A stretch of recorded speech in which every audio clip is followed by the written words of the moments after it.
रामा भावो ब्रह्मांडना भर्या अहो वाणी तारी प्रशम रस भावे नितरती मुमुक्षुने पाते अमृत रस अंजलि भरी भरी अनादिनी मूर्छा विशतणी त्वराथी उतरती विभावेथी थंभी स्वरूप भळी दौड़े परिणति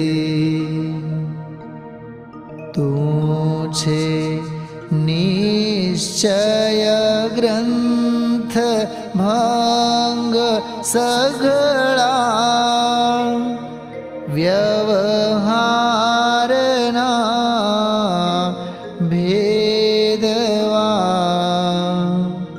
तू प्रज्ञा छिणी ज्ञानने उदयनी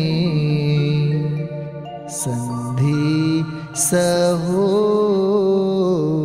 छेदवा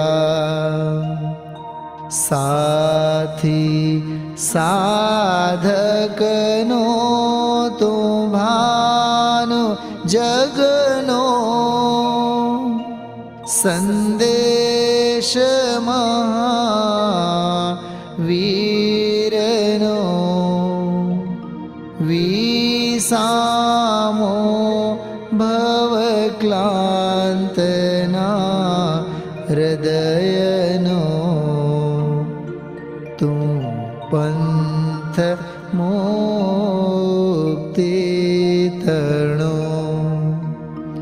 सुणे तने रसनि बंध शिथिल थाय जाने तने हृदय ज्ञानी तणा जनाय तू रुचतां जगतनी रुचियाळ से सो तू रिझता सकल ज्ञायक देव रीझे बनाओ पत्र कुंदनना रत्नोना अक्षरो लखी तथापि कुंद सूत्रोना अंकाए मूल्यना कदी तथा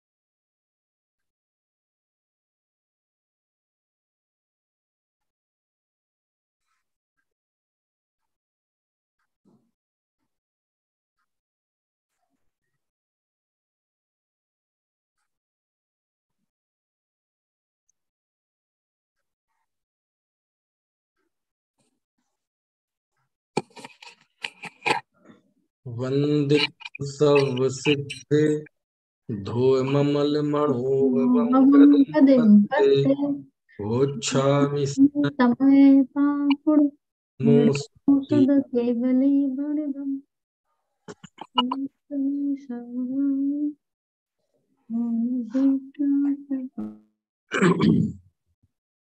समय पाहुड़। पुण्य पाप का प्रसंग चल रहा है। पुण्य पाप अधिकार। पुण्य पाप अधिकार की कल दो गाथाएं हमने पढ़ी, गाथा 150 और गाथा 151। 150 गाथा में आचार्य भगवान ने ये कहा कि रागी कर्मों को बांधता है और जो विरागी है वह कर्मों को छोड़ता है। ऐसा जिनेंद्र भगवान का उपदेश है। इसलिए कर्मों में रत मत हो। तो किस में रत हो? बोले जो आत्म स्वभाव में स्थित होते हैं वो मुनि निर्वाण को प्राप्त करते हैं। 151वीं गाथा। और वह परमार्थ ही, परमार्थ जो समय है, शुद्ध है, केवली है, मुनि है, ज्ञानी है, उस आत्म स्वभाव में स्थित होते हुए मुनि निर्माण को प्राप्त करते हैं। क्योंकि देखो, कर्मों में रत मत हो ये निषेध है, लेकिन किसमें रत हो? तो तम मीठदा सहावे, आत्म स्वभाव में स्थित हो, है ना। तो निषेध का भी कथन है और, है ना, विधेय का भी कथन है, विधि का भी कथन है। ठीक है, चलिए इसी 151 गाथा की जो जैसेन आचार्य की टीका है, तो दुनिया कहती है कहाँ लिखा है हे है, तो वैसे आपको बताने की जरूरत नहीं है, फिर भी इसकी टीका में साफ साफ संस्कृत में ही है। न केवलम बंद हेतुम प्रतिषेध्यम हेयम च कथयति, है ना। चलिए हे कहा है पुण्य पाप दोनों। अब हम आगे बढ़ते हैं। आचार्य ने उस परम अर्थ में स्थित जीव को मोक्ष कहा, कि जो परम अर्थ ऐसे आत्म स्वभाव में स्थित होता है वह जीव मोक्ष को प्राप्त करता है। अब कोई मुनि ऐसा हो कि वो परमार्थ में तो स्थित ना हो, लेकिन बाकी कार्य पूरे करे, व्रत करे, तप करे, आदि आदि उपक्रम करे, तो उसके प्रति आचार्य का क्या दृष्टिकोण है, जिनेन्द्र देव का क्या दृष्टिकोण है, वो अब आगे की 152वीं गाथा हम पढ़ते हैं। देखो, परमठम मिदु अठिदो जो कुलदि तवम बदम च धारेदि तम सब्बम बाल तबम बाल बदम वेन्ति सवन्हु। क्या अर्थ है? देखो, परमठम मिदु अठिदो। परमठम मिदु अठिदो मतलब जो जीव परमार्थ में, परमठम मिदु, परमार्थ में, अठिदो, ठिदो मतलब स्थित है, और अठिदो मतलब जो अस्थित है, जो परमार्थ में स्थित नहीं है। परमठम्मि दु, दु का अपना अलग से कोई ऐसा अर्थ नहीं है, है ना। परमार्थ में तो स्थित नहीं है ना। दु का अर्थ तो आप यहाँ ऐसा तो मान लो फिलहाल, है ना, गाथा की लचक के लिए। तो जो परमार्थ में स्थिर नहीं है, ऐसा वह जीव जो कुणदी तवम, तप को करता है, बदम च धारे दी, और व्रत को धारण करता है। ठीक है, परमार्थ में, जो परमार्थ में स्थित नहीं है वह जीव तप करता है, व्रत को धारण करता है। तबम कुणदी, तप को करता है, चा और बदम धारे दी, और व्रत को धारण करता है। ठीक है, तो पूरी पंक्ति का अर्थ क्या हुआ? जो जीव परमार्थ में स्थित नहीं है वह व्रत को धारण करता है, तप को करता है। ठीक है। तम सब्बम, वह सब, यानी ऐसे परमार्थ में स्थित नहीं है ऐसे जीव के सभी व्रत और सभी तप। तम सब्बम, वह सब, बाल बदम, उन सब को, तम सब्बम, उन सब को, बाल बदम, बाल व्रत, बाल तबम, बाल तप। ठीक है। क्योंकि ऊपर पहली पंक्ति में तप पहले लिया है, व्रत बाद में लिया है, तो इसी क्रम से यहां लिए हैं। उन सब को, तम सब्बम, उन सब को, बाल तबम, बाल तप, बाल बदम, बाल व्रत, बेनती बतलाते हैं। कौन? सब बन्धु सर्वज्ञ भगवान। ठीक है। सर्वज्ञ भगवान उन सबको बाल तप और बाल व्रत कहते हैं। ठीक है। अब आप कहेंगे ये बाल व्रत और बाल तप ये क्या चीज है? तो वही बता रहे हैं आचार्य। ठीक है। अब ये शब्द आपने सुने होंगे कभी, बाल व्रत बाल तप, है ना? तो बाल व्रत बाल तप क्या है? तो परमार्थ में स्थित नहीं होना, इसी का नाम बाल है। बाल मतलब अज्ञान, बाल मतलब मिथ्यात्व। समझ में आया ना? बाल मतलब मिथ्यात्व, अज्ञान, है ना? अनंतानुबंधी कषाय, इन सबको मिलकर जो जो भाव बनता है वह बाल। और एक शब्द में कहें तो बाल मतलब अज्ञान। तो अज्ञान पूर्वक, मिथ्यात्व भाव पूर्वक जो जीव परमार्थ में स्थित नहीं है, यानी जिसे अपने आत्म स्वरूप का बोध नहीं है, उसकी प्रतीति नहीं है, उसका ज्ञान नहीं है, और जब प्रतीति नहीं है, ज्ञान नहीं है, तो उसका अनुचरण तो संभव ही नहीं है। ऐसा जीव जो भी व्रत तप करता है उसको क्या कहा जाता है? बाल व्रत बाल तप। समझ में आया ना? है। बाल शब्द दुनिया में किस अर्थ में उपयोग होता है? बाल मतलब बालक है बेचारा, कुछ नहीं जानता, अभी बालक है ना? तो बालक मतलब अज्ञानी।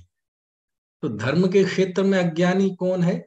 मिथ्या दृष्टि, भेद ज्ञान से रहित, स्वसंवेदन से रहित, आत्मबोध से रहित, आत्मज्ञान से रहित, मैं शुद्धात्मा हूं इस प्रतीति, इस ज्ञान से रहित, ऐसा वह जीव कहलाता है अज्ञानी। और उसी अज्ञानी को कहते हैं बाल।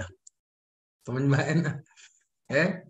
अच्छा, जैसे हम कहें व्रत, जैसे मैं कहूं तप, तो व्रत और तप जो होते हैं वो मिथ्या दृष्टि के होते हैं कि सम्यक दृष्टि के? अज्ञानी के होते हैं कि ज्ञानी के? तो देखो, व्रत ज्ञानी के ही होते हैं, ज्ञान सहित ही होते हैं। सम्यक ज्ञानी जीव को ही, सम्यक दृष्टि जीव को ही व्रत और तप होते हैं। तो जो मिथ्या दृष्टि को व्रत तप होते हैं वो क्या कहलाते हैं? अरे वो होते ही नहीं है उनके। अरे तो जो भी कुछ होता है वो क्या कहलाता है? वो बाल व्रत और बाल तप कहलाते हैं। ठीक है। जब कहा जाए व्रत तप, तो उसमें अलग से कहने की जरूरत नहीं है कि ज्ञानी के व्रत और तप। अकेला कहा जाए व्रत और तप तो वह सम्यक दर्शन ज्ञान सहित ही होते हैं। उसमें सम्यक दर्शन ज्ञान अंडरस्टूड है, वो है ही उसमें शामिल। समझ में आया ना? क्योंकि अज्ञानी के व्रत बाल व्रत है, अज्ञानी का तप बाल तप है ना?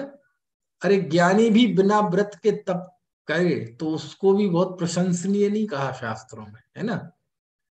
खैर, तो ये बाल यानी बाल शब्द का कैसा प्रयोग किया, ये कितना पुराना प्रयोग है, 2000 साल पहले का। बाल व्रत बाल तप, और बाल व्रत बाल तप का फल क्या है? संसार है। बाल व्रत बाल तप का फल क्या है? इससे होता क्या है बाल व्रत और बाल तप से? इससे अकाम निर्जरा होती है। क्या होती है?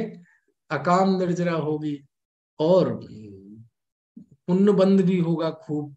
इससे इतना ही होगा कि वह जीव देव गति में चला जाएगा, अच्छे संयोगों में कुछ दिन रहेगा, है ना?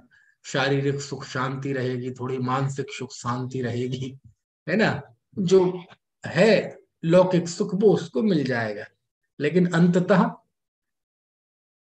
अंततः क्या होगा? जो विमान बासी हूँ थाए, सम्यक दर्शन बिन दुख पाए, तह ते चैथावर तन धरे, यो परिवर्तन पूरे करे। भाई ये चक्र है, समझ में आया ना? बस यही चक्र है। अज्ञान पूर्वक जो भी व्रत, यद्यपि हमें लगता है बाल व्रत, बाल तप मतलब बच्चा करता होगा, ऐसा नहीं। 8 साल का कोई धर्मात्मा जीव, भेद ज्ञानी जीव तप करता है तो वह तप है, व्रत है। समझ में आया ना? कदाचित कोई दोष भी लगाए, अतिचार भी लगाए, तब भी वह व्रत है, तप है। समझ में आया ना? क्योंकि प्रायश्चित्त से वो दोष दूर हो जाते हैं। लेकिन कोई अज्ञानी मिथ्या दृष्टि जीव, भले ही वह बहुत शास्त्रों का ज्ञाता हो, ऐसा व्याख्यान करे कि दूसरे जीव ज्ञानी हो जाएं, ऐसा आचरण करे कि वह दूसरों को दीक्षा दे और वो मोक्ष चले जाए, लेकिन यदि वह जीव ऐसा प्रौढ़, ऐसा बुजुर्ग भी हो, उम्र में भी बुजुर्ग हो, वाणी में भी बहुत परिपक्व हो, आचरण में भी बहुत परिपक्व हो, लोक में यश हो, मान हो, प्रतिष्ठा हो, जय जयकार होती, लेकिन यदि उसे जीव को आत्मज्ञान नहीं है, भेद ज्ञान नहीं है, तो ऐसे ज्ञान से वृद्ध, शरीर से वृद्ध, उम्र से वृद्ध, यश में वृद्ध भी जीव का व्रत बाल व्रत है। उसका सारा तप बाल तप है। समझ में है ना? व्रत और तप का महत्व तो इस बात में है कि वह कर कौन रहा है। वही व्रत तप अज्ञानी करता है तो उससे वह संसार बांधता है, और वही व्रत तप ज्ञानी करता है तो उसकी प्रशंसा होती है, उसे व्यवहार से ही सही, परंपरा से ही सही मोक्ष का मार्ग कहा जाता है। और निश्चय व्रत और तप तो निश्चय मोक्ष मार्ग है। अज्ञानी के ना निश्चय है ना व्यवहार है। समझ में आया ना? तो इसलिए लिखा कि परमठम मिदु अठिदो, जो जीव परमार्थ में स्थित नहीं है ना, परमार्थ में स्थित नहीं है। देखो क्या शब्द का प्रयोग किया, अठिदो, अस्थिता। संस्कृत में क्या बनता है? अस्थिता, स्थित नहीं होना। जो जीव परमार्थ में स्थित नहीं है, परमार्थ मतलब तो पीछे की गाथाओं से लो, तो 191वीं गाथा में, 51वीं गाथा में परमार्थ किसे कहा? भगवान आत्मा को परमार्थ कहा। वो परमार्थ है, समय है, शुद्ध है, ज्ञानी है, मुनि है, उसमें स्थित मुनि निर्माण को प्राप्त करते हैं। तो परमार्थ में स्थित होना मतलब आत्मा में स्थित होना। समझ में आया ना? अब आत्मा में स्थित तो अनंत काल के लिए तो सिद्ध भगवान स्थित हैं, उनकी बात तो यहाँ है नहीं, है ना? अनंत भगवान भी अब स्थित हुए, अब कभी उससे च्युत नहीं होंगे, तो उनकी तो बात यहाँ है नहीं। जो ये श्रेणी में स्थित है ना, वो भी आत्म स्वभाव में स्थित है, तो उनकी बात है क्या यहाँ? उनकी बात है क्या यहाँ? बोले नहीं, उनकी भी बात नहीं है। समझ में आया ना? वो तो स्थित ही है, उनका थोड़ी ना, उनके धर्मात्मा पने में, उनके उसमें कहाँ किसी को संदेह है, वो भी शामिल है, उनका कोई निषेध नहीं है। लेकिन कोई ऐसे मुनि हो जो जिस समय आत्मा में स्थित नहीं है, मान लीजिए वह शुभोपयोग में है, शुद्धोपयोग में नहीं है, उस समय स्तुति वंदना आदि कर रहे हैं, तो वो उस समय आत्मा में स्थित है कि नहीं है? उस समय वो आत्म स्वभाव में स्थित है कि नहीं है? नहीं है।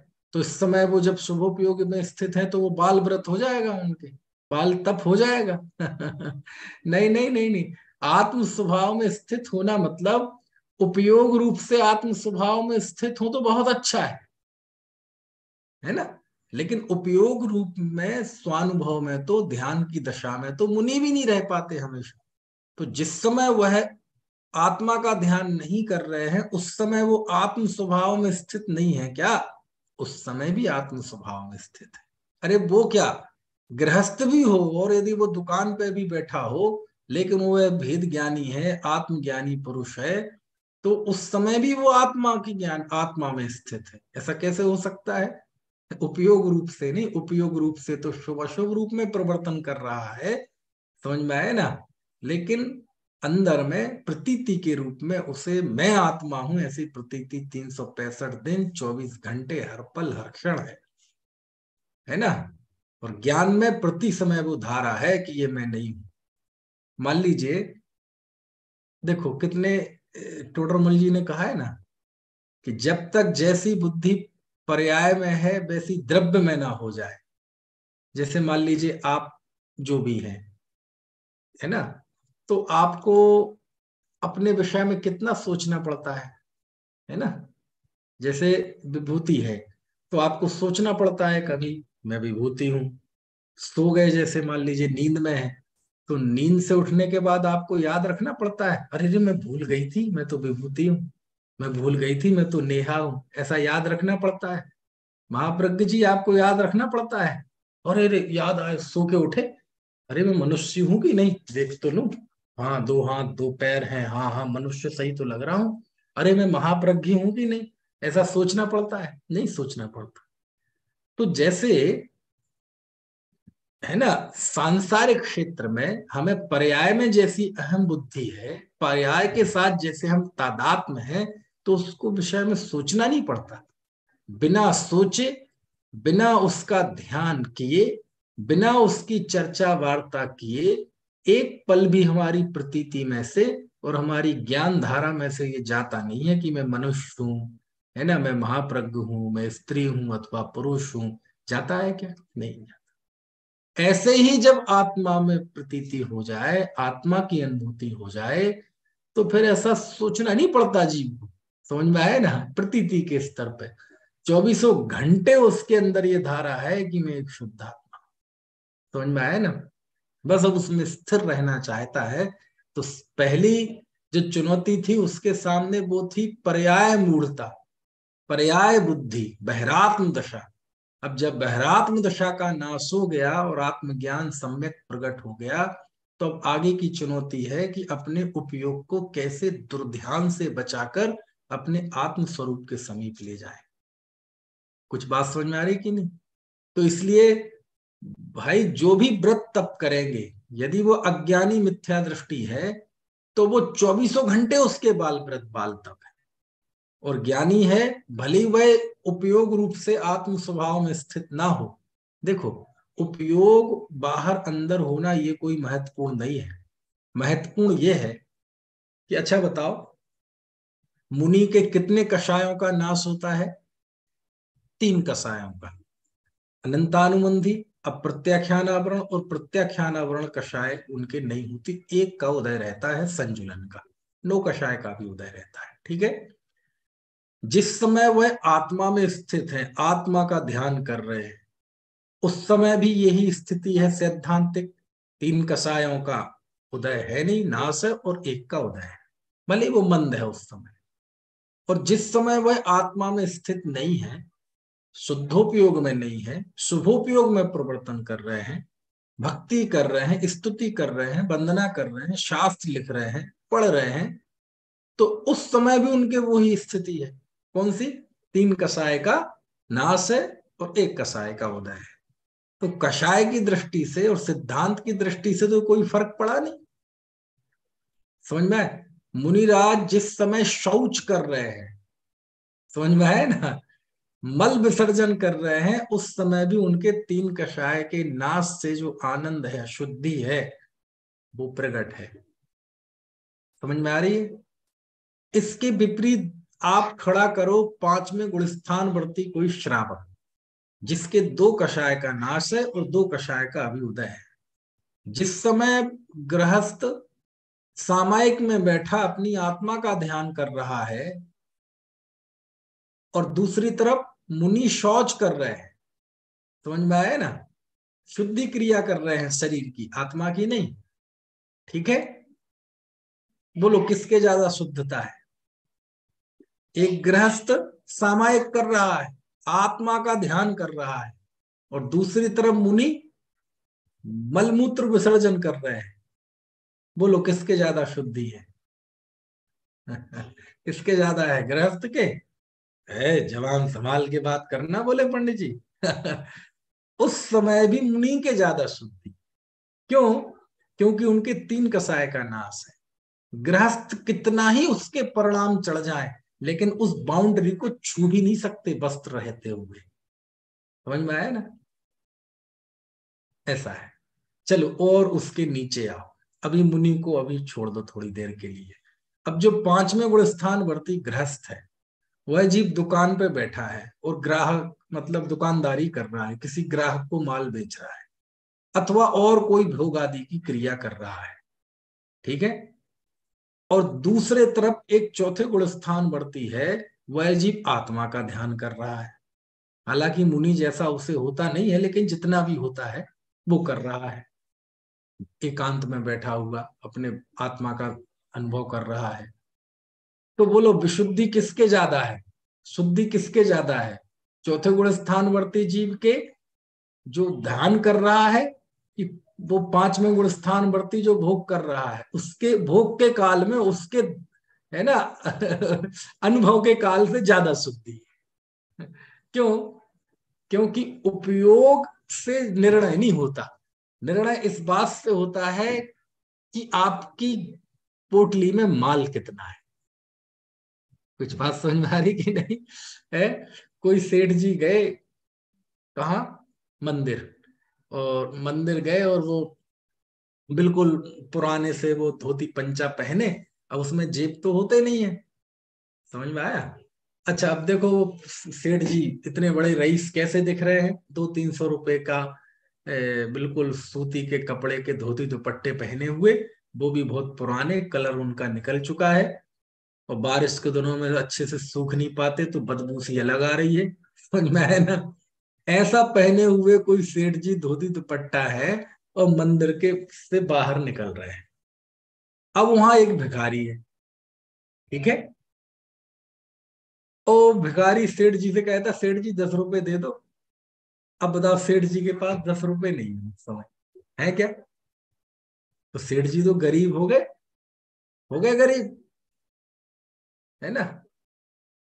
अरे उस समय हाथ में 10 रुपए नहीं है, इस बात से कोई सेठ और भिखारी नहीं होता। इसके बजाय तो वर्तमान में देखा जाए तो भिखारी के ज्यादा उसके कटोरे में 50-60 रुपए निकल आएंगे, और सेठ जी के पास 5 रुपए भी नहीं है। लेकिन उसके बावजूद भी सेठ सेठ है और भिखारी भिखारी है। समझ में आया ना? है। अब आजकल तो ऐसा होता है कोई जेब में पैसे ही नहीं रखता है। क्यों जी, प्रसम जी रखता है कोई? पेटीएम, गूगल पे और फोन पे और जेब में पैसे ही नहीं रखते लोग। समझ में आया ना?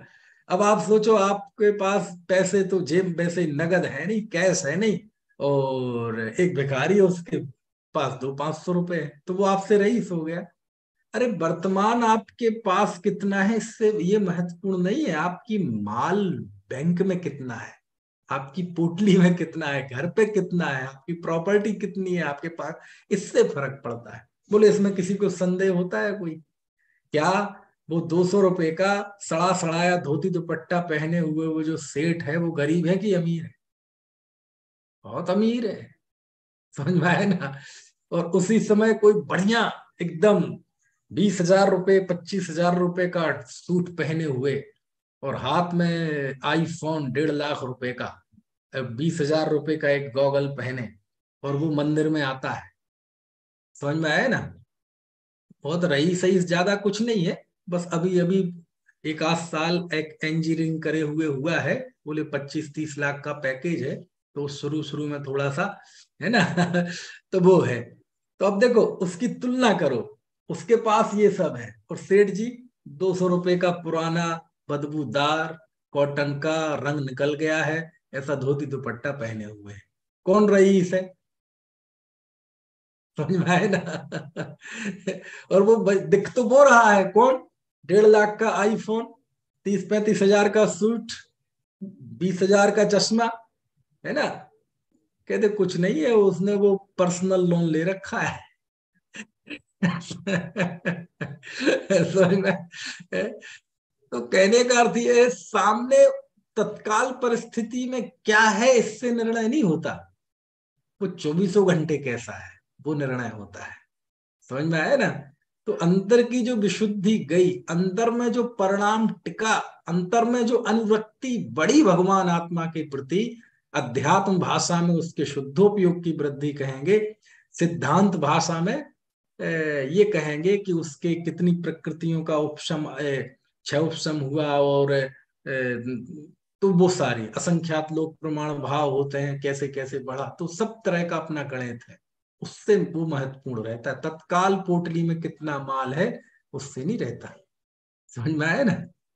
है जो सेठ जी के अंदर सेठपना है, वो काय का है? वो 200 रुपए के धोती दुपट्टे का है कि माल का है? समझ में आया? क्या भिखारी को ये देखकर ये लग सकता है कि बताओ यार, ये सेठ गरीब, ये मैं देखो मेरी कम से कम मेरे कटोरे में 100-200 रुपए है, ये सोच कर क्या वो सेठ से बहस कर सकता है? क्या वो सेठ से प्रतिस्पर्धा कर सकता है? या वो दूसरा कर सकता है? कौन सा? वो आईफोन वाला था। समझ में आया ना? है, समझ लो आईफोन वाला, तो मैं वो तीनों कैटेगरी ली ना, मुनि, पांचवी गुणस्थान भर्ती, चौथे गुणस्थान भर्ती, इसलिए सारी कैटेगरी खड़ी कर रहा हूं मैं। है, हमारे प्रशम जी कह रहे ईएमआई चुका रहा है वो तो। है, तो यही है परमार्थ में स्थित होना, मतलब वो चौबीसों उपयोग आत्मा में स्थित हो तो उससे बढ़िया तो कोई बात ही नहीं है। लेकिन कोई ज्ञानी धर्मात्मा जिस समय उपयोग रूप से आत्मा में स्थित नहीं है, तो उस समय क्या वो अज्ञानी हो जाता है, मिथ्या दृष्टि हो जाता है? उस समय उसके जो व्रत हैं, तप हैं, वो बाल व्रत बाल तप होते हैं क्या? बोले नहीं। समझ में आया ना? क्यों? वो माल तो उसके अंदर है, वो 2400 घंटे है। 2400 घंटे आपके अंदर क्या है वो महत्वपूर्ण है। तत्काल में तो कभी कभार सेठ जी भी 200 रुपए का धोती दुपट्टा पहनते हैं, ऐसे ही है ना? और वैसे भी व्रत और तप का आचरण तो सविकल्प अवस्था में ही होता है। निर्विकल्प अवस्था में कहाँ कोई 4 हाथ जमीन देख के चलता है? निर्विकल्प अवस्था में कौन सा कोई षटावश्यकों का पालन करता है? समझ में आया ना? क्रिया रूप से, परिणाम रूप से तो 2400 घंटे व्रत आदि का है ना विशुद्धि है, लेकिन क्रिया के तौर पर तो भावलिंगी संत के भी जब वह स्वभाव में स्थित नहीं होते, शुभोपयोग के काल में, शुभ भाव के काल में व्रत आदि की क्रिया होती है। होती है कि नहीं? है, कोई ध्यान में रहते हुए 4 हाथ जमीन देख के चल रहा है ऐसे ऐसे? नहीं।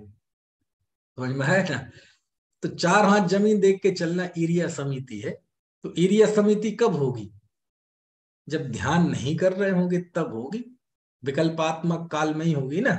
उपदेश शास्त्र लिखना, स्तुति करना, वंदना करना, है ना, प्रतिक्रमण आदि करना, प्रतिक्रमण की क्रिया जो शरीर की है, वो तो शुभ के काल में ही होगी, है ना? तो वो बाल तप कहलाएगी, बाल व्रत कहलाएगी? बोले नहीं। है ना? वो ज्ञानी धर्मात्मा जिस समय आत्म स्वभाव में स्थित हैं और जिस समय नहीं है, वो दोनों ही काल में परमार्थ में स्थित है। क्या कहा? जिस समय वह शुद्धोपयोग में है, आत्म स्वभाव में स्थित है, निर्विकल्प अनुभूति कर रहे हैं, और जिस समय सविकल्प अवस्था में है, वो दोनों ही स्थिति में परमार्थ में स्थित। समझ में आया ना? और अज्ञानी जिस समय वह अशुभ रूप परिणमन कर रहा है तब भी परमार्थ से दूर है, जिस समय स्तुति वंदना भगवान की कर रहा है तब भी परमार्थ से दूर है, और जिस समय सामायिक आदि की औपचारिकताएं करता है, क्रिया के तौर पर प्रतिक्रमण करता है, ध्यान करता है, उस समय भी वो परमार्थ से दूर है। समझ में आया ना? क्यों? क्योंकि भैया ऐसी बात है, पहला घड़ा सीधा हो तो सारे ऊपर घड़े रखे जाएंगे वो सीधे होंगे, और पहला ही घड़ा उल्टा हो तो सारे घड़े रखे जाएंगे वो सारे घड़े उल्टे होंगे। ऐसे ही है ना, पहले बिंदु पे यानी वो जी सम्यक दृष्टि है, तो आत्म दृष्टि वाला है, तो वो जितने भी ऊपर के धर्म की क्रियाएं और धर्म आचरण उसका होगा वह सब सम्यक कहलाता है। और पहला ही घड़ा मिथ्यात्व का हुआ तो उसके सारा व्रत तप आचरण वो सारा मिथ्या के अंतर्गत जाता है, उसे बाल व्रत कहते हैं, बाल तप कहते हैं। ठीक है? अच्छा, एक प्रश्न मैं आपसे पूछता हूं, आप बताना, मैं आपको अनम्यूट करे देता हूं। जैसे जो जीव परमार्थ में स्थित नहीं है उसका व्रत बाल व्रत है, उसका तप बाल तप है। अच्छा, उसका ज्ञान क्या है? बाल श्रुत। बाल श्रुत। वाह। मोक्ष पाहुड़ की 100 नंबर की गाथा में अज्ञानी के ज्ञान को कहा है बाल श्रुत। समझ में आया ना? महाप्रज्ञ जी, आपको कैसे पता? आपसे ही सुना है सर, आपने ही बताया था प्रवचन में एक बार। अच्छा, ऐसा है क्या? चलो, श्रुतावतार में, श्रुतावतार में। अवतार में बताया था। चलो, हाँ जी। अज्ञानी के ज्ञान को क्या कहा है? बाल श्रुत। समझ में आया ना? है? बाल व्रत, बाल तप, बाल श्रुत है। क्या देखो तो, बहुत बहुत मजबूत कलेजा चाहिए बात कहने के लिए कि जो जीव परमार्थ में स्थित है उसके व्रत तप सब बाल व्रत है, बाल तप है, बाल श्रुत है। तो बाल श्रुत भी आप उपलक्षण से यहाँ ले आओ तो वो भी कोई दिक्कत नहीं है, वो भी यहाँ लागू हो जाएगा, है ना? अब लाजमी बात है कि बाल व्रत बाल तप उसके हैं जिसके व्रत तप हैं।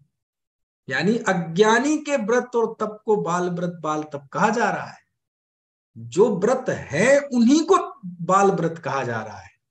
हमें ऐसा लगता है कि बाल व्रत तो होंगे थोड़े कमजोर से, और जो ज्ञानी धर्मात्मा के व्रत होते हैं वो होते होंगे बिल्कुल निर्दोष। ऐसा नहीं है। हो सकता है अज्ञानी जिन व्रत तप का पालन कर रहा हो वो बिल्कुल निर्दोष कर रहा हो। निर्दोष मतलब क्रिया के स्तर पर, यानी उसे तीर्थंकरों के बीच में खड़ा कर दिया जाए और कहा जाए कि हे भगवान, इस जीव की क्रिया में कोई भूल निकाल के बताओ, तो वो भी हथियार डाल दें, बोले ना जी, तब भी वो बाल व्रत।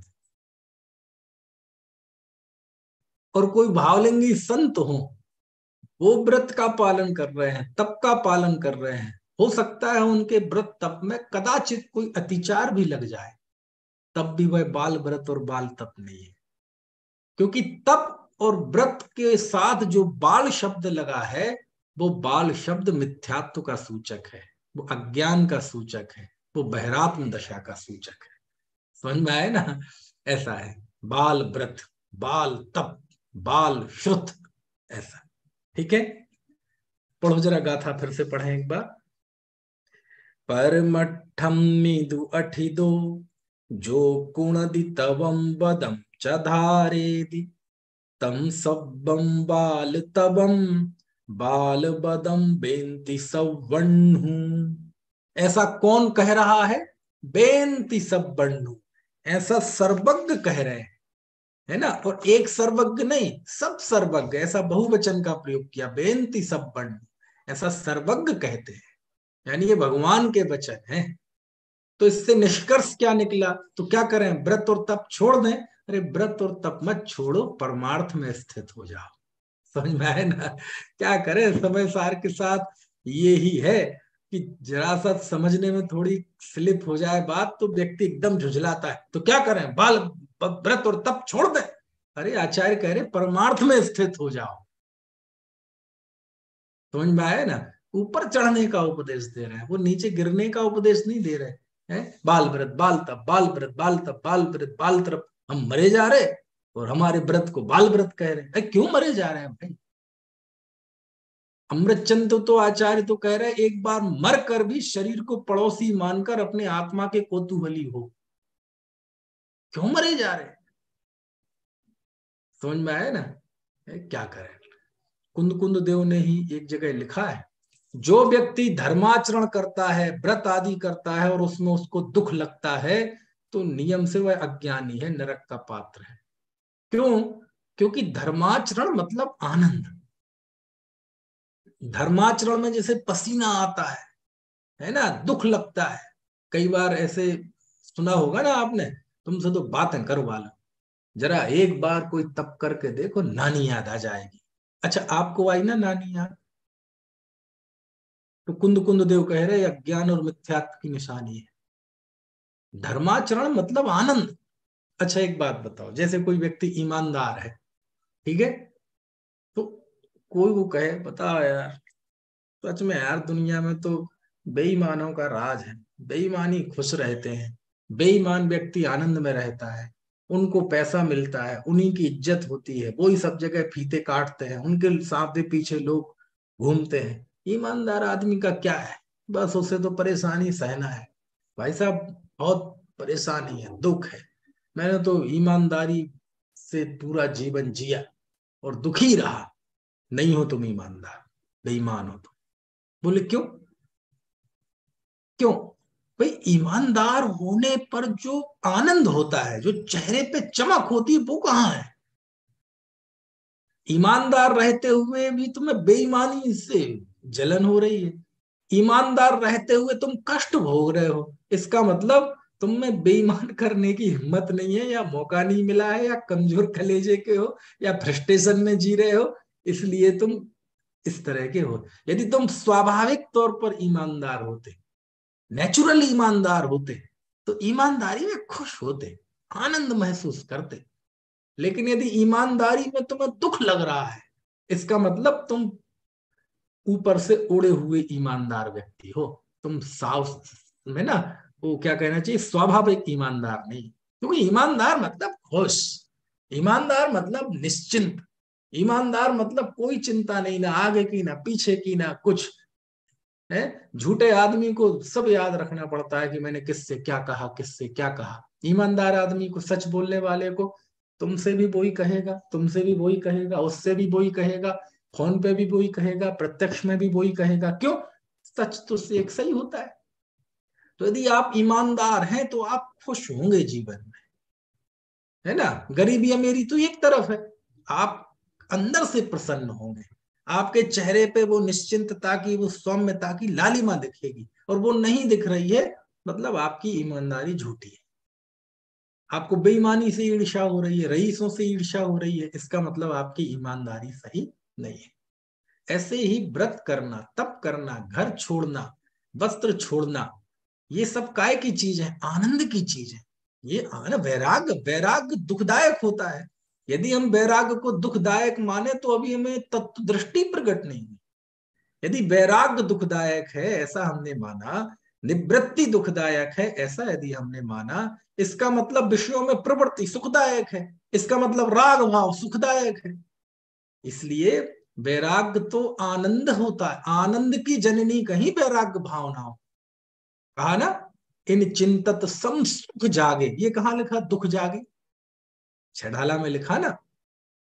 मुनि सकल व्रति बड़ भागी, भव भोगन ते वैरागी। क्या लिखा? मुनि सकल व्रति बड़ भागी। जो मुनि सकल व्रति के धारी हैं, ऐसे मुनि बड़े भाग्यवान हैं। देखो तो, ज्ञानी कह रहे हैं कि महाव्रत दशा होना, नग्नता, अहिंसा, सत्य, अचौर्य, ब्रह्मचर्य, ये भाग्यवान दशा है, आनंद की दशा है। और ये कह रहा नानी याद आ जाएगी। समझ में आया ना? एक बार करके देखो जरा, हम लोग कैसे करते हैं। इसका मतलब वो आनंद कहाँ आ रहा, उसमें तो दुख का अनुभव कर रहे हैं। जबकि शास्त्रों में अभागा तो उसे कहा है जो घर में रहता, भाग्यवान कहा है नग्न दिगंबर साधु, जो नहाते नहीं, जो ब्रश नहीं करते, जिनके शरीर में मलिनता है, जल मल्ल है, कोड़ भी फूट गया है, हाथ बिल्कुल दुबले, पैर दुबले पतले, हड्डी निकल रही है, लेकिन यदि वह भाव और भोगों से विरागी है तो वह भाग्यवान है। समझ में आए ना? भाग्यवान है, उसके चरणों में चक्रवर्ती झुकता है, इंद्र झुकता है। समझ? मुनि सकल व्रति बड़ भागी। क्यों? भव भोगन तय बैरागी। देखो हेतु, देखो हेतु क्यों है वो? क्योंकि वो भव और भोग से, संसार और विषयों से वो वैरागी है, इसलिए बड़ भागी। और वैराग उपावन माई, चिंते अनुप्रेक्षा भाई। और जो 12 अनुप्रेक्षाएं हैं ना, उनको कहा वैराग उपावन माई। माई मतलब जननी, माँ। वह 12 अनुप्रेक्षाएं वैराग्य को उत्पन्न करने के लिए माँ है। कार्त के अनुप्रेक्षा में शब्द है वैराग्य जननियों, वैराग्य की जननी। और उनको कहा इन चिंतत सम सुख जागे, जिमि ज्वलन पवन तैं लागे। है जैसे अग्नि में हवा लगती है तो अग्नि दहक जाती है, ऐसे ही ज्यों ही इन 12 भावनाओं का चिंतन होता है ना, इनसे समता सुख जाग जाता है, समता सुख जाग जाता है। दुख कहाँ लिखा, समझ में आए ना, लिखा कहीं दुख। धर्म मतलब सुख, धर्म मतलब आनंद, निवृत्ति मतलब सुख, त्याग मतलब सुख। जो त्याग करके दुख का अनुभव कर रहा है, जो त्याग करके अपने आप को ऐसा अनुभव कर रहा है, देखो मैं इतना कष्ट भोग रहा हूं, समझ लो अभी धर्म की ABCD भी नहीं सीखी उसने। समझ में आया ना, यही कारण है कि धर्मात्मा असली जो अंदर से धर्मात्मा होता है, उसे किसी से कंप्लेन नहीं होती, वह किसी से घृणा भी नहीं करता, है ना। मान लीजिए कोई वीतरागी संत होंगे, तो जो वीतरागी नहीं है, गृहस्थ हैं, उन्हें उनसे कोई घृणा नहीं होती, उन्हें कोई हिकारत की या हे दृष्टि से देखें ये तुच्छ है, बेकार है, नहीं नहीं नहीं, ठीक है, इन्हें भी आ जाएगा वैराग, नहीं नहीं कोई बात नहीं, ठीक है ठीक। कोई ब्रह्मचारी है तो जिसने शादी कर ली तो उससे वो नफरत नहीं करता, यदि वो करता है अभी उसे पता नहीं है धर्म क्या चीज।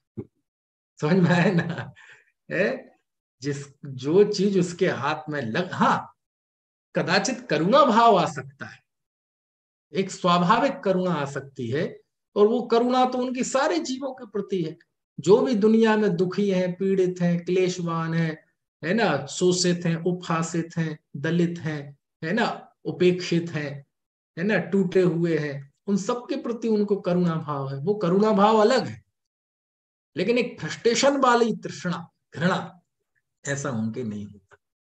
समझ में आया ना। तो धर्मात्मा मतलब सुख में डूबा हुआ व्यक्ति, धर्मात्मा मतलब सुखी।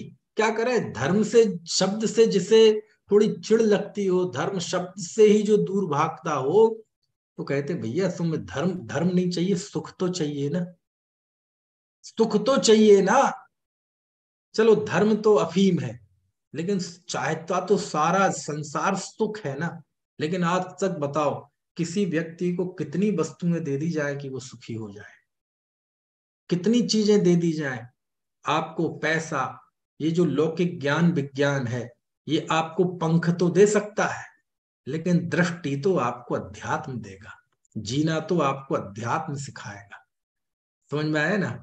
लौकिक पढ़ाई तो ये बता देगी, आप MBA करने जाओ तो ये सिखा दिया जाएगा कैसे बाजार में रहना, कैसे बाजार मार्केटिंग करना, कैसे डिप्लोमेटिक रहना, कैसे है ना, ये सारी चीजें सिखा दी। लेकिन क्या वो मार्केटिंग, वो इंजीनियरिंग, वो ये सब सिखाएंगे? कौन सी बात, कौन सी बात, तन की उत्पत्ति में आत्मा की उत्पत्ति नहीं होती, ये बात वो सिखाएंगे? शरीर की उत्पत्ति होती है, मेरी उत्पत्ति नहीं होती, शरीर का नाश होता है, मेरा नाश नहीं होता, मैं जन्म और मरण रूप नहीं हूं, मैं ज्ञाता दृष्टा हूं, ये बात वो सिखाएंगे? जीवन मरण सुख दुख हर्ष विषाद कर्म के उदय से होता है, इसमें मेरा कोई कर्तृत्व नहीं है, ये बात वो विज्ञान सिखाएगा?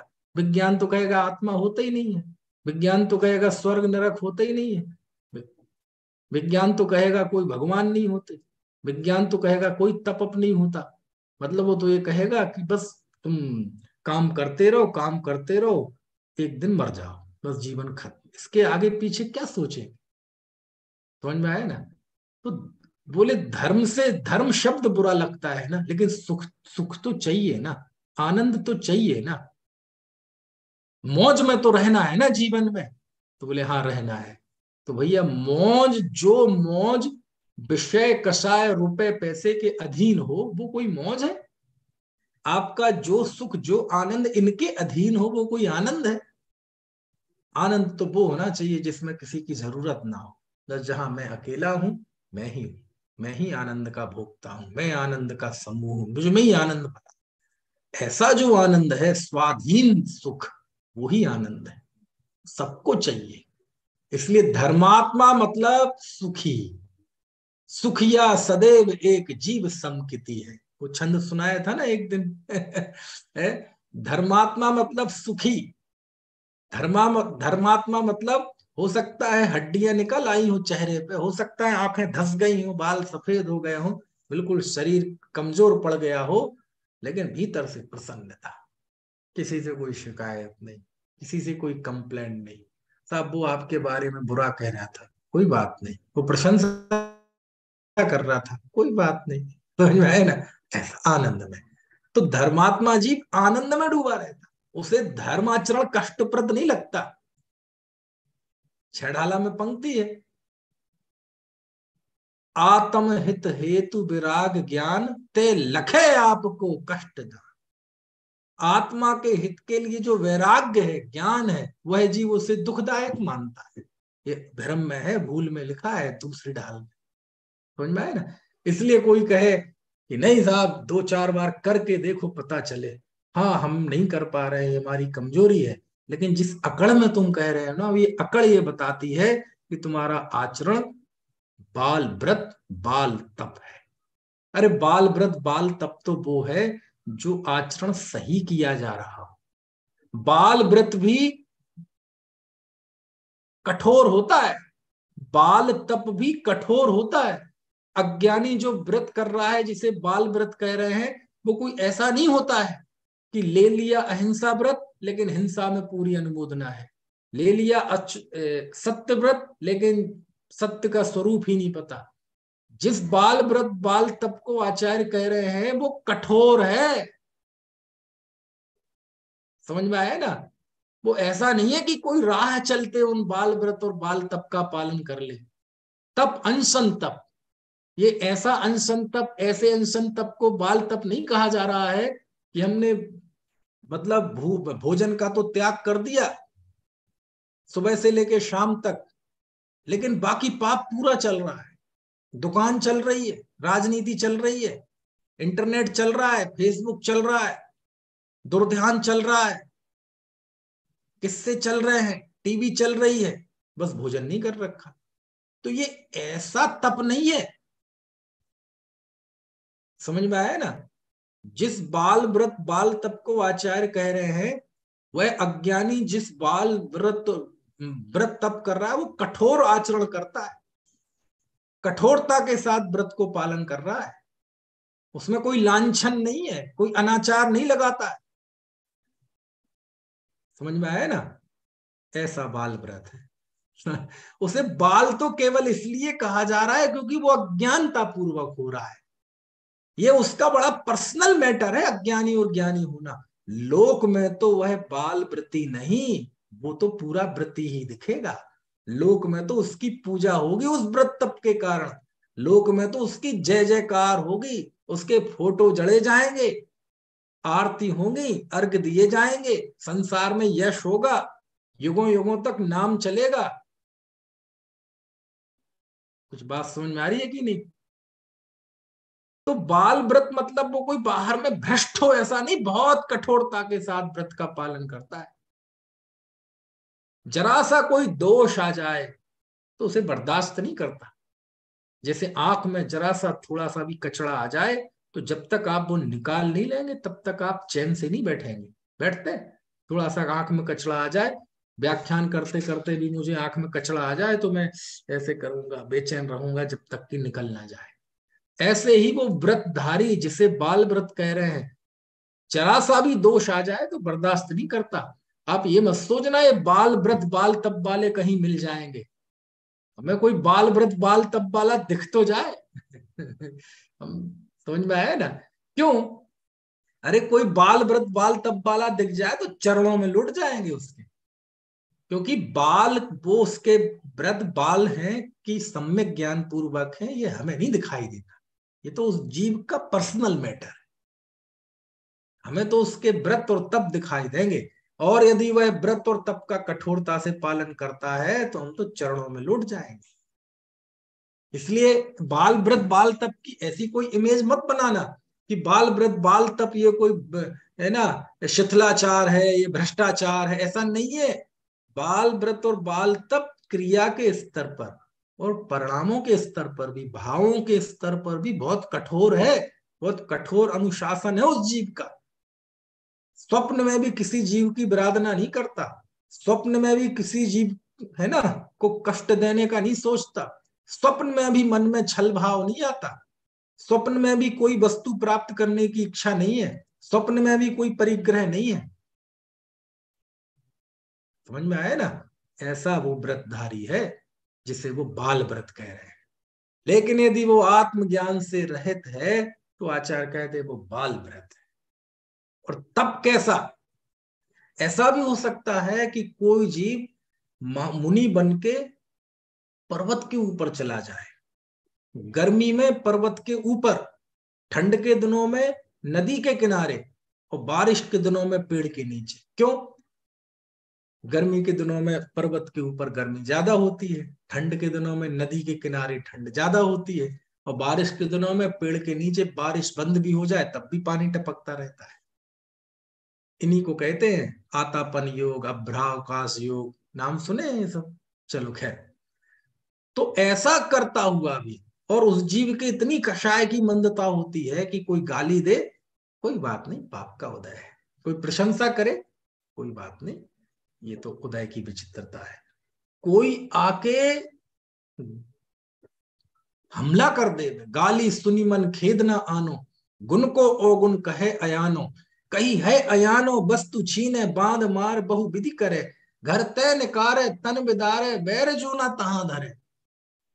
ऐसी स्थिति आए गज कुमार मुनिराज की तरह, है ना, कोई उनके सिर पे सिगड़ी रख दे। समझ में आया ना? गुरुदत्त महाराज की तरह कोई उनके शरीर पे ऐसा कपास लपेट के आग लगा दे, तब भी उस व्यक्ति को उसके प्रति क्रोध ना आए, गुस्सा ना आए, और वह यही सोचता रहे तो उदय की विचित्रता है। और कदाचित ये भी सोचता है आत्मा में ये सब चीजें नहीं है। लेकिन क्यों ऐसा सोच रहा है? क्योंकि शास्त्र में लिखा है उसे अनुभूति नहीं है। ये शरीर की क्रिया है, ये उदयजन्य क्रिया है। भगवान आत्मा पंचम परम पारणामिक भाव है, जिसमें उदय उपशम छह उपशम नहीं है। ऐसा वो सोचता भी है, लेकिन वो सोच इसलिए रहा है क्योंकि उसने समय सार में पढ़ रखा है, उसकी अनुभूति नहीं बोल रही है, इसलिए वो बाल तब है। समझ में आ रहा है ना? इसलिए वो परमार्थ से बाहर है। परमार्थ की बातें करने का नाम परमार्थ में स्थित होना नहीं है। परमार्थ को पढ़ना, पढ़ाना, समझना, समझाना, लेखन करना, इसका नाम परमार्थ में स्थित होना नहीं है।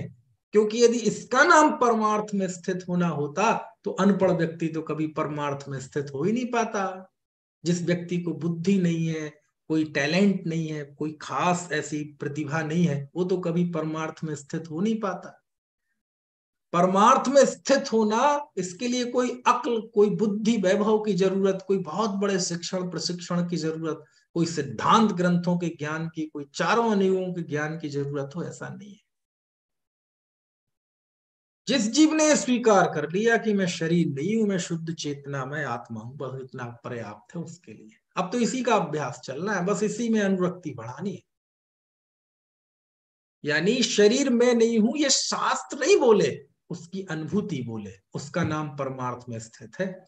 और अनुभूति नहीं बोले और फिर चाहे सारे शास्त्र बोले और वो भी बोले और पढ़ाए भी, तब भी वो परमार्थ में स्थित नहीं है।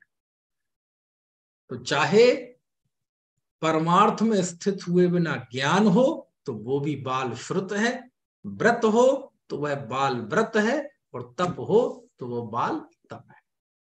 थोड़ा पढ़े, मोक्ष मार्ग प्रकाशक जाएं, आप करें थोड़ा होमवर्क। हालांकि अभी मैं होमवर्क तो देता नहीं हूं, ठीक है, लेकिन आपको एक छोटा सा होमवर्क दे रहा हूं। और मुझे आशा ही नहीं, पूरी उम्मीद है कि वह आप होमवर्क नहीं करेंगे।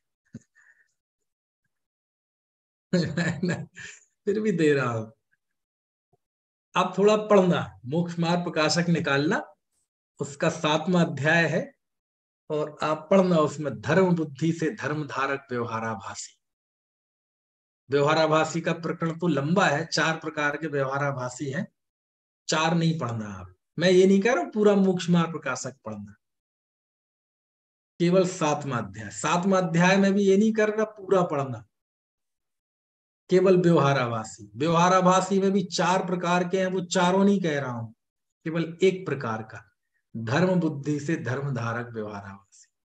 उसमें भी सम्यक दर्शन का निरूपण है, ज्ञान का अन्यथा निरूपण है, वो भी मत पढ़ना। आप केवल एक पढ़ लेना, सम्यक चारित्र का अन्यथा निरूपण। तो कुछ पेज हैं वो आप पढ़ना, होमवर्क के लिए वो पढ़ना है ना। ये तो आपको पता चलेगा कि इस गाथा की व्याख्या में वो सारी यहां आ सकता है। समझ में आया ना। कौन से ग्रंथ की बता रहा हूं मैं? मोक्ष महाप्रकाशक, आचार्य कल पंडित टोडरमल जी। आपको पता चल जाएगा टोडरमल जी किसका नाम है। समझ में आया ना। सम्यक चारित्र का अन्यथा निरूपण। मेरे आसपास अभी मोक्ष महाप्रकाशक नहीं दिख रहा, नहीं तो मैं 2-4 लाइन तो वानगी के तौर पर पढ़ के बताता ही आपको। समझ में आया। और मैं तो आपको मूल ढूंढारी में पढ़ा था। बहुत अद्भुत है, बहुत अद्भुत है। पता चलेगा आपको क्या है वस्तु का स्वरूप, बाल व्रत का अर्थ क्या है, बाल तप का अर्थ क्या है, क्या होता है भेद विज्ञान, क्या होती है दृष्टि। और इन सब के अलावा ये भी पता चल जाएगा पंडित टोडरमल जी किनका नाम है। एक ही हुए कालजयी विद्वान पंडित टोडरमल जी, जिन्होंने काल से ओढ़ ली। समझ में आया ना। का अद्भुत है? चलो गाथा पढ़ते हैं, बात पूरी कर देते हैं। इसके बाद कल गाथा पढ़ेंगे 153वीं गाथा। परमठम मिदु अठिदो जो कुणदि तवम बदम च धारेदि तम सवम बाल तवम बाल वदम बेंति सब्बन्हु। जो परमार्थ में स्थित नहीं है वह व्रत करता है, तप करता है, वो सबको सर्वज्ञ देव बाल व्रत और बाल तप कहते हैं। चलिए बाकी की चर्चा। किसी को कोई प्रश्न पूछना हो तो पूछ लीजिए। अनम्यूट करे देता हूँ। हाँ हाँ, खुद अनम्यूट कर सकते हैं। वो बाल श्रुत वाली थोड़ा एक्सप्लेन करेंगे क्या? बाल श्रुत, श्रुत यानी होता है ये जो हम जिनवाणी कोई श्रुत कहते हैं।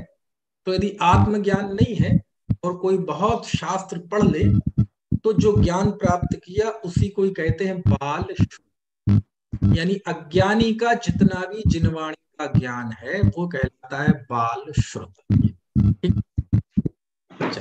वो क्षयोपम ज्ञान की अपेक्षा से हाँ हाँ, वो क्षयोपम ज्ञान कहने में आता है। जब तक केवल ज्ञान नहीं हुआ है तब तक सब ज्ञान क्षयोपम ज्ञान ही है। समझ में आए ना। मिथ्या दृष्टि हो, सम्यक दृष्टि हो, द्रव्यलिंगी हो, भावलिंगी हो, वो सब क्षयोपम ज्ञान ही है। आत्मानुभव वाला जो ज्ञान है वो भी क्षयोपम ज्ञान ही है। शास्त्र ज्ञान वाला भी क्षयोपम ज्ञान ही है। लेकिन ये कि शैली बन गई हमारे पूर्वजों के कि शास्त्र ज्ञान को कहते बोले ये तो क्षयोपम ज्ञान है ना। तो ऐसा नहीं है। अरे कोई भी ज्ञान हो, केवल ज्ञानी के नीचे सारा ज्ञान क्षयोपम ज्ञान ही है। तो फिर भी अब ऐसे थोड़ा निरूपण आता है। बताइए। हाँ महाप्रज्ञ जी आप कुछ कह रहे? हाँ भाई साहब, ये शुद्ध परिणति का तो कुछ बताओ थोड़ा सा। शुद्ध परिणति क्या चीज है? शुद्ध परिणति मतलब वही 24 घंटे जो आत्मा की विशुद्धता है वही शुद्ध परिणति है। जैसे 3 कषाय का नाश हुआ, 3 कषाय के नाश से जो शुद्धि है 24 घंटे है, तो वही कहलाती है शुद्ध परिणति। ठीक है, वही कहलाती परिणति। जय जिनेन्द्र। जय जिनेन्द्र। छठे गुणस्थान में फिर हम शुभोपयोगी कहेंगे कि शुद्धोपयोगी कहेंगे? शुभोपयोग। शुभोपयोग तो है, तो शुद्धोपयोग भी है ना? आवाज चली गई आपकी। आई आप? हाँ हाँ बोलिए। मतलब शुद्धोपयोग तो है ना तब भी? हाँ हाँ, शुद्धता है ना। देखो उपयोग, शुभोपयोग, शुद्धोपयोग तो एक क्षण क्षण में परिवर्तित होता रहता है। उनकी असली पूंजी है वो शुद्ध परिणति है ना। वो है असली परिणति है। वो क्षण क्षण नहीं बदलती, 24 घंटे रहती है। वो खत्म हो जाएगी तो सब खत्म हो जाएगा। समझ में आया ना? मैंने असली माल वो है, असली पूंजी वो है जो 365 दिन, अथवा अभी 365 दिन का गणित न ले जाए, हर समय जो तीन कसाय के नाश से जो शांत दशा है वो शुद्ध परिणति है। और वो तो शुभोपयोग के काल में भी है और शुद्धोपयोग के काल में भी है, में फर्क नहीं पड़ता, है ना। वाणी ठीक है। के ज्ञान से वाणी के ज्ञान ते सूझे लोकालोक, ओ वाणी मस्तक नमो सदा दे